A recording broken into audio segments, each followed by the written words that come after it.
की जो सिमेट्री होती है, यानी ग्राफ की शेप जो होती है ना, वो इम्पोर्टेंट है। जैसे ये इवन फंक्शन है, इवन फंक्शन की बात कर रहा हूँ, ठीक है जी। इवन फंक्शन का जो ग्राफ होता है वो हमेशा इस तरह का होगा कि जितना ग्राफ y से लेफ्ट पे है, सेम ग्राफ y से राइट पे होगा, यानी जैसी भी शेप हो, ठीक है। जैसे ये है, आपको देख लें कि अगर ये इस तरह से है तो इधर भी ये इस तरह से होगा, ठीक है। ये इवन फंक्शन का ग्राफ है। अगर ये इधर स्ट्रेट लाइन है तो इधर भी ऐसी स्ट्रेट लाइन होगी। This is graph of even function, ठीक है। कोई भी जैसी मर्जी शेप हो, जैसी राइट पे, जैसे ये पैराबोला है, जैसा राइट पे उतना ही लेफ्ट पे, तो इसको हम कहते हैं this is graph of even function. और इसकी जो सिमेट्री होती है हम कहते हैं सिमेट्रिक अबाउट वाई एक्सिस। इसको हम कहते हैं कि इवन फंक्शन का जो ग्राफ है वो सिमेट्रिक अबाउट वाई एक्सिस है, ठीक है जी। अब आते हैं ऑड फंक्शन की तरफ।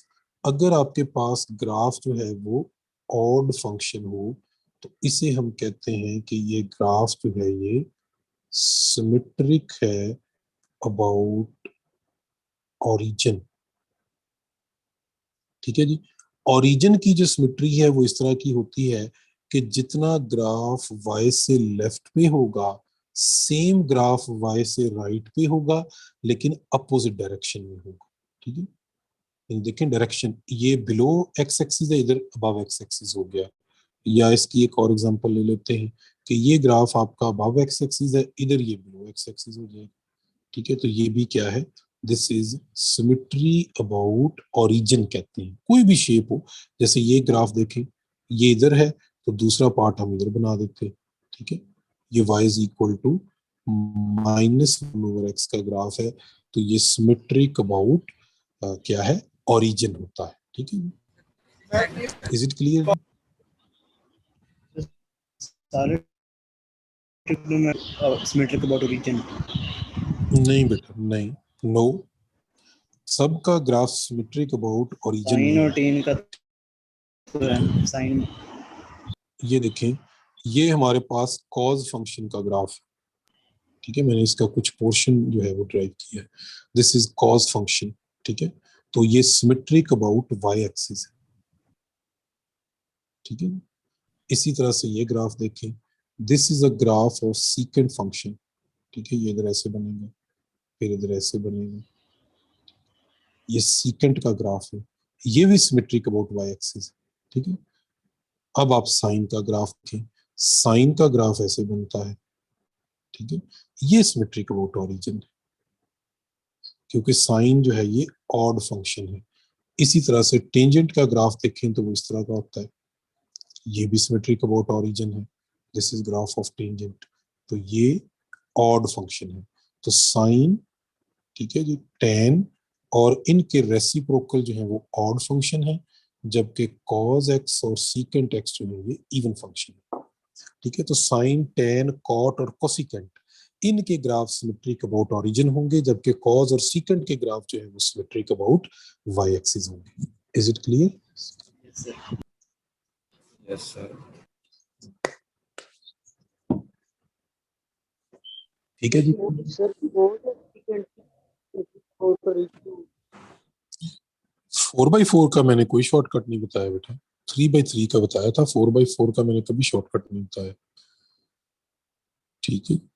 वो जो उसका मेथड है उसी से होगा, not there is no shortcut.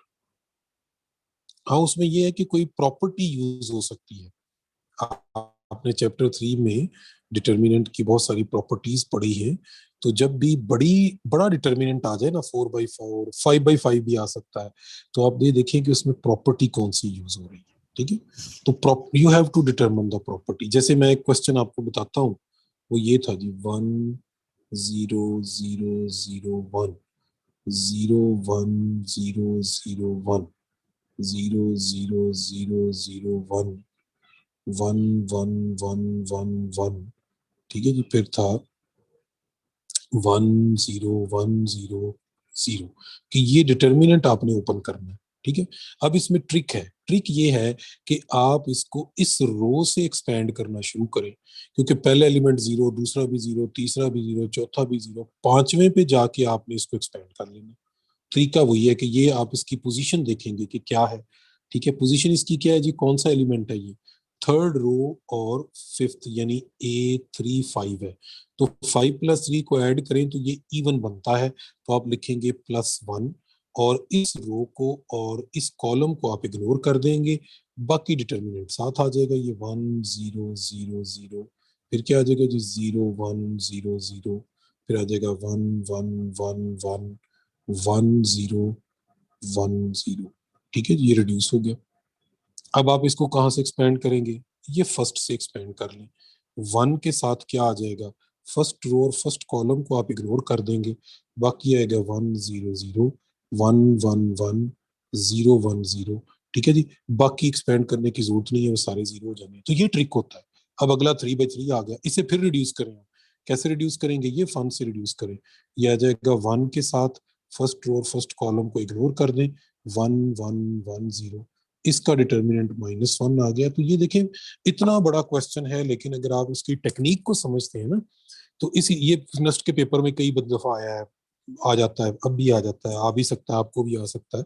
तो आपने सिर्फ टेक्निक ढूंढनी है कि जिस रो में ज्यादा जीरो है आप वहां से एक्सपेंड करना शुरू कर दें, ठीक है, जो रूल होता है इसका, ठीक है। तो इसमें यह है कि आपको एक नंबर आपने लिखना होता है, अगर बाकी जीरो है तो डेफिनेटली उसके साथ आपने जो भी लिखना है, जो डिटर्मिनेंट लिखने हैं, तो उन्हें लिखने की जरूरत नहीं है, ठीक है। तो जब भी कभी 4/4 आता है, 5/5 आता है, ठीक है, तो आप ये देखें कि उसमें कोई प्रॉपर्टी तो यूज हो रही, अगर कोई प्रॉपर्टी यूज हो रही है तो फिर आप उसको उस प्रॉपर्टी की हेल्प लेके इसको एवेलुएट कर लेंगे, ठीक है जी।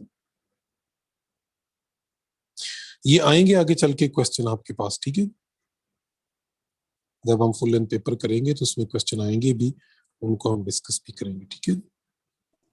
सर मैट्रिक का रैंक बता दें।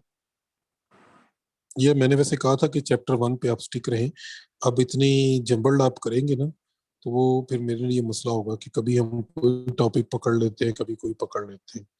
तो इट्स बेटर कि आप चैप्टर